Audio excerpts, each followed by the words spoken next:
Cole Cassidy, or should I say Jesse McCree. They may technically be the same hero, yet the history of these two cowboys is all but the same. So, who's better? Which form of our favorite gunslinger was the most successful? And what is the full story of the cowboy who lost his name? Let's start by explaining this video more precisely. This isn't about which name you should use, rather about under which name the hero has been the strongest and most popular, as well as found the most competitive success. I'll be going through the complete history of the gunslinger from 2016 to now, and by the end we'll know not only how he lost his name, but more importantly which of McCree or Cassidy has been the best cowboy in Overwatch history. It all began in 2016 at high noon, at least somewhere in the world. McCree was one of the original 21 heroes in the official launch of the game, and people were immediately hooked. Not only was his design epic, despite its simplicity, but he was also pretty darn good in game. More specifically, Fan the Hammer may have been a little overtuned. Today it deals 45 damage per shot, but back then it hit 470. With 6 ammo and combat roll, McCree could output 840 damage within mere seconds. As a result, he was not only good at killing squishies, but even tanks could get melted. On top of that, he of course had his iconic stun flashbang, which made any 1v1 almost an automatic win. When these two factors then acted in tandem with each other, it became clear just how strong he truly was. McCree was one of the best heroes in the game, and so it was only inevitable that a nerf would come. Here's where we enter a bit of a turbulent period.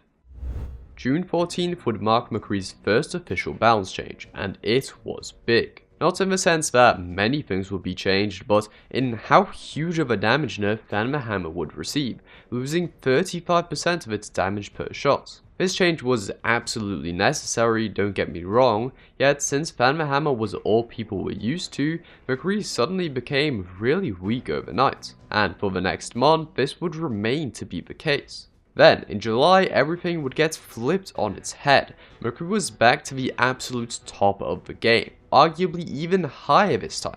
Yet this had nothing to do with Fan the Hammer, rather his primary fire.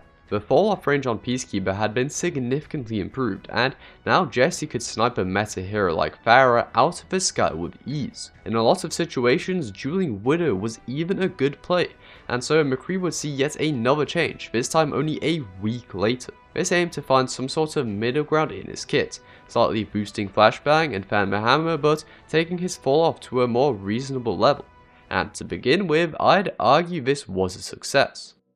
During his week of glory, McCree had become the king of hitscan and was dominating ranked. After the change, he was still used, but now to a more modest degree. He was still largely effective against Pharah, and Flash was useful as always, yet other heroes can now pose some healthy competition. He was no longer an easy to use shredder, nor a sniper, now just a good hero who took some good aim. Finally, Blizzard could stop changing McCree every second and worry about someone else. And so they did. But that wasn't necessarily a good thing.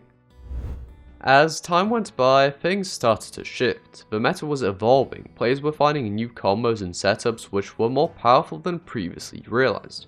McCree though, well, he was just stood still. It didn't happen immediately, but over time, he began to move out of play, with Soldier taking his spot as best hit scan, and Reaper plus Anna starting the Beyblade meta. McCree simply couldn't keep up. He was too hard to play for most, had a lackluster ult, and eventually many considered him bad, despite not changing since July. Beyblade shifted into triple tank in 2017, which then shifted to dive, and still McCree was falling towards the bottom. People even began to say that Blizzard hated McCree because they didn't allow him to be at the top for more than a week, and then seemed like they abandoned him when he fell off.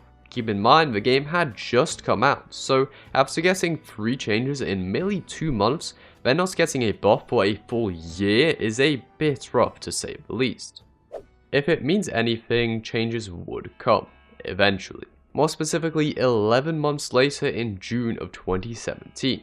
At the time, dive was in full swing, and enough to Soldier, although not making him useless, opened the door for McCree to potentially enter. Despite his poor states, the Cowboy had remained pretty popular among most players, and now the time had come for his return. Was it enough? Maybe. In June he got a buff to his ult, and in July one for his flashback. These did obviously make him better, and he had become viable if you could hit your shots. He was also played even more, yet was still far from great. No longer bad, but not strong enough to beat out several other DPS. On the other hand, these buffs did lead to McCree finally making somewhat of a return to the pro scene once the Overwatch League began in early 2018. Among the absolute best, McCree had always been an option since their aim was good enough, yet recently other heroes had still been preferred. Now though, he was back in the conversation and had some incredible moments in this first OWL season. He definitely wasn't meta or anything, but was present as an alternative option, seeing decent use. As some more time passed, this is roughly where McCree would stay until May of 2018. That, however, is when Brig would enter ranked. Yet Brig counterdives, so surely this would be a good thing. Well, perhaps it could have been, but instead Hanzo would take the spotlight following his mini rework, which had made him quite powerful indeed. Widow was also far better, so McCree was simply outclassed by both of these competitors. A few months later, the GOAT meta would begin, which made almost all DPS useless, and our Cowboy would therefore continue to remain outside the top meta. At this point, we've gone over 2 years, and McCree has been genuinely strong for only a combined month or two? It isn't looking great for him so far, is it? Don't worry though, McCree isn't done yet. I may have skipped ahead a bit to GOAT, but during the second half of 2018, McCree would actually receive not 1, not 2, but 4 separate spots. Although popular, his win rate had sucked, but now he was back in business. I didn't lie about him not being a part of GOAT, a meta which would last for a good while, but that was only true in the higher ranks. And I'm not saying he suddenly had a good win rate, because he didn't, but McCree was now incredibly popular in mid ranks, and there was an argument to be made that he was finally a solid pick. In November, he would get a new competitor, Ashe. She did infringe quite heavily on his territory and did distract some of his plays, but wouldn't be too big of an issue yet. Moving into 2019, as I said, GOAT would stay on top, but it would begin to disappear around June. Arguably even more importantly though, McCree would receive an insane buff, one which would finally give him a chance in this competition. This buff would come on June 18, significantly boosting McCree's primary fire. This would result in him completely shaking off the effect of Ashe and becoming the most picked DPS in mid ranks, as well as being 4th highest even in GM. Even though he wouldn't be headlining the top meta due to the power of double sniper, McCree was dominating in a lot of situations and could output some crazy damage. Unfortunately, he wouldn't make it into Overwatch League usage, but in normal games this was his time to shine. Next up, Rollock was right around the corner, so how would this switch up affect him? As you probably already know, Rollock would coincide with Sigma's release, and this would lead to double shield. During this meta's early stages, McCree would actually be a top pick. Although doing damage past 2 shields with a gun is very difficult, he could at least shred them with Thunder Hammer, and due to his power, he was an overall strong pick. He wouldn't quite stay at the top though, as other heroes like Reaper, Doomfist, Mei and Hanzo took over as the meta developed. McCree hadn't been nerfed, so he was technically just as good as before, yet his pick rate did fall off a bit towards a still high yet more reasonable level. This is then where he would remain until the end of 2019. Overall, a really good year, yet still McCree hadn't had his moments of pro dominance in the Overwatch League. Cassidy joins the fight in October 2021, so time is running out. Would 2020 bring McCree newfound success? To put things simply, kind of.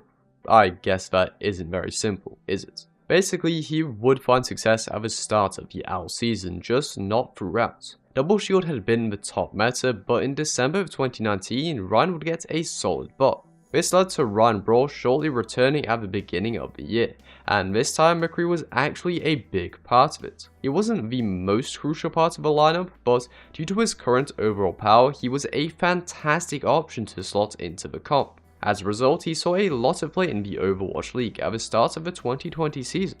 In March, hero pools did arrive though, and so his play became more sporadic. During this time, crowd control got an overall nerf, and so did Ryan, and by the time hero pools were gone, McCree was once again out of favour for the most part. He had his short moments of glory, and then quickly faded away. In terms of regular ranked, he was still strong, but also not at the top. Yet, due to this, he got his old buff reverted, and now he was back to the bottom of the barrel. You remember that Ash character? Well, now she was great instead, and McCree barely even had his own niche anymore. Sure, people still liked him, but he had almost no practical use, and so even his pick rate, which had almost always been high, fell off to levels so low I'm not sure they had ever been before. September of 2020 was not a good time for McCree, and in just 1 year his time would be up. I'll give you a slight spoiler, Cassidy has had some solid success, and so it's time for McCree to go big or go home. Lucky for us, this is about to get interesting. At the end of September he would get a buff, and more importantly, 1 month later things would go crazy. This is the huge buff he received, so by December he was once again the top player DPS in every rank except GM and Bronze, and by February of 2021 he was even number 1 at the highest rank. In terms of Owl's 4th season, he was in the top 2 most played DPS for the entire first half of the year, and some teams even had him as their number 1 hero. McCree was so back, and although his time was coming to an end, this final sprint would give him a fighting chance in the coming battle. Going into June, McCree would receive a nerf due to his dominance, but it wouldn't hurt him too much to begin with. He was used a base class in Owl, but in ranked he stayed at the same high point for the next few months, and that marks the end of McCree's journey in Overwatch. Enter Cassidy. You probably already know why the Cowboy's name was changed, but basically he was named after a real employee at Blizzard who did some very bad things. In order to distance themselves from this, Blizzard renamed McCree to Cassidy. Personally, I think McCree is the cooler name for a Western gunslinger, but I've absolutely accepted the change at this point. So let's see how Cassidy fares. Will he be able to win this battle, or will we perhaps have to wait another year or two for him to catch up? Well, to begin with, he was roughly where McCree had left, although he had fallen off in GM. He was still relatively good, still relatively popular, but not nearly as dominant as before. The Cowboy wouldn't get a single bounce change under his new name during Overwatch 1, so let's quickly note down his position and move on to Overwatch 2. With the release of their new sequel, Blizzard wanted to reduce the amount of crowd control in the game. This led to the removal of Mace Primary Freeze, Briggs Bash Stun, but more importantly, Cassidy's Flashbang. It would instead be replaced by the infamous Magnetic Grenade, and although Flash was annoying at times, I'm not sure this would be much better. Either way, Flash was a crucial part of his kit, and so Cassidy did receive some other small buffs to compensate. Would they be enough? No, they wouldn't. As I said, Flash was absolutely crucial to the Cowboys' previous kit, and even though Magnade was far from bad, it simply had 2 big shoes to fill. During the beta, Cassidy had a really bad win rate, and he saw practically no play at all in the Overwatch League's 5th season, which used an early build of the sequel. The 1 buff to combat roll mid-beta wouldn't be enough to remedy this, and on launch Cassidy was definitely underpowered. This didn't mean he wasn't still decently popular, but popularity and power aren't exactly the same thing. Then again, to be fair, he wasn't too far off. In February of 2023, Cassidy would get 5 extra meters before his fall-off began, and this would make him a very solid pick. He wasn't necessarily overpowered, but he was good, and even became the most popular DPS at the highest rank in the game. Yes, I did just say popularity and power aren't the same thing, but they do have some correlation. Anyways, this was a good time for Cass, but it wouldn't last forever. In April, he got a pretty significant nerf, not making him bad, but bringing him down a notch or 2 in power. Then, the Magnade issues would begin. Clearly, Blizzard weren't happy with how their flashbang replacement was working, because it simply felt both bad to use and bad to play against. Here's where Hinder enters the conversation. Their idea was to shift the abilities used from purely damage to more of a utility role, as well as trying to make it more aim reliant. Did this work? I'm not quite sure. Maybe, but over the coming year it would see several more changes. To begin with, it did probably make him better overall, as it was still pretty easy to land, and Hinder was proving to be a generally useful effect without compromising too much on damage output. As a result, it would get nerfed just 2 weeks later. However, things weren't all looking up for Cass. Despite many tier lists ranking him highly, and despite him being good when played by good players, he was still apparently underperforming according to Blizzard. This would lead to a set of back and forth changes from August until the end of the year, with him receiving both buffs and nerfs, which overall probably hurt him more than they helped. Strange considering that he was supposed to be underperforming before this. Then again, I only have so much information to go on, so what do I know? The point is, by the end of 2023, Cass was back to not looking so good. He had barely even been touched during the entire Overwatch League season, and his power had fallen off once again. Only 1 year left until the present day, and so far, although not looking awful, things could definitely be better for Cassidy. So, would the Season 9 changes be able to save him? He didn't really receive any special buffs during this patch, although he did naturally benefit from the increased health pools and projectile sizes along with everyone else. As a character who relies very heavily on hitting your shots, the latter of these changes would actually be pretty helpful for Cassidy, and so he did become a bit better. Unlike a lot of heroes, his damage breakpoints were unchanged by the increased health pools, and his own 275 HP meant he could stay in the fights longer. I'm not saying he was OP or anything, just before this he had been in a rough spot, but now Cassidy was at least decently balanced. Overall, regardless of how else they affected the game, the Season 9 changes were a positive thing for Cass. Over time, this would prove to be even more so the case. Many other heroes had suffered more from the recent changes than they had benefited, and since Cassie didn't have this issue, people began to realize his newfound relative power. Over the next few months, his pick rate would climb a few spots, and he eventually became considered among the top heroes in the game if you knew what you were doing. The Overwatch League may have been gone, but in the new OWCS, Cass began to take over there as well. And so despite not really receiving any direct buffs, Cass was back from mediocre at best to one of the best. At this point, Cassidy wasn't quite where Blizzard wanted him. This didn't necessarily mean they thought he was too strong, rather the primary issue was once again Magnetic Grenade. Even with the new effect, it just didn't feel like a healthy ability for the game.